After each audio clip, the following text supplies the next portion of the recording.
ભગવાન મહાદેવને ભોળિયાનાથ પણ કહેવામાં આવે છે અને આ ભોળિયાનાથને જો દિલથી ભજો ને તો એ ભોળિયોનાથ તમારી સાથે કાયમ માટે આવે.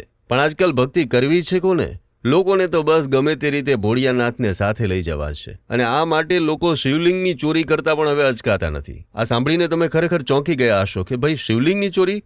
અત્યાર સુધી તો ભાઈ મહાદેવના આભૂષણોની ચોરી સાંભળી હશે, દાનપેટીમાંથી રૂપિયાની ચોરી સાંભળી હશે, પણ સીધી જ મહાદેવના શિવલિંગની ચોરી કરી લેવાની. તો આ ઘટના જરૂરપણે ચોંકાવનારી છે, પણ આ ઘટના કોઈ પહેલી વખત નથી બની. ભૂતકાળમાં ગુજરાતની અંદર જ આવી ઘટના બની ચૂકી છે. આજે બનેલી ઘટનાની જો વાત કરીએ તો નવસારીના ગણદેવી તાલુકાનું ઉંડાજ ગામ. અહીં આવેલું છે નીલકંઠ મહાદેવજીનું મંદિર અને અહીં કોઈ દાનપેટી કે ભગવાનના આભૂષણોની ચોરી નથી થઈ, પરંતુ આખું શિવલિંગ જ તસ્કરો ઉઠાવી ગયા છે. અને આ ઘટનામાં ચોર શખ્સ સ્કૂટર પર નહીં, કાયદેસર કાર લઈને આવ્યો હતો અને તે કારમાં શિવલિંગને ઉઠાવી અને ફરાર થઈ ગયો.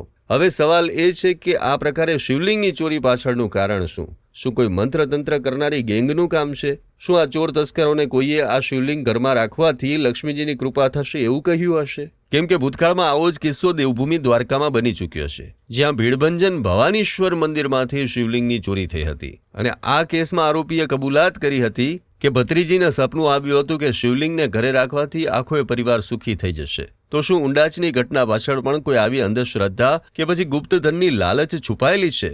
આ સમગ્ર પ્રકરણમાં પોલીસે તપાસ શરૂ કરી છે અને આ ઘટનાએ ફરી એક વખત સાબિત કરી દીધું છે કે ભાઈ કળિયુગ આવી ગયો છે. મંદિરો સુરક્ષિત નથી, મંદિરોમાં ચોરી થાય છે એ વાત તો આપણે સાંભળી હશે, પણ હવે તો લોકો શિવલિંગની ચોરી કરતા પણ અચકાતા નથી. આવા જ અવનવા વિડીયો જોવા માટે ફોલો કરો ઇન સેકન્ડ્સ.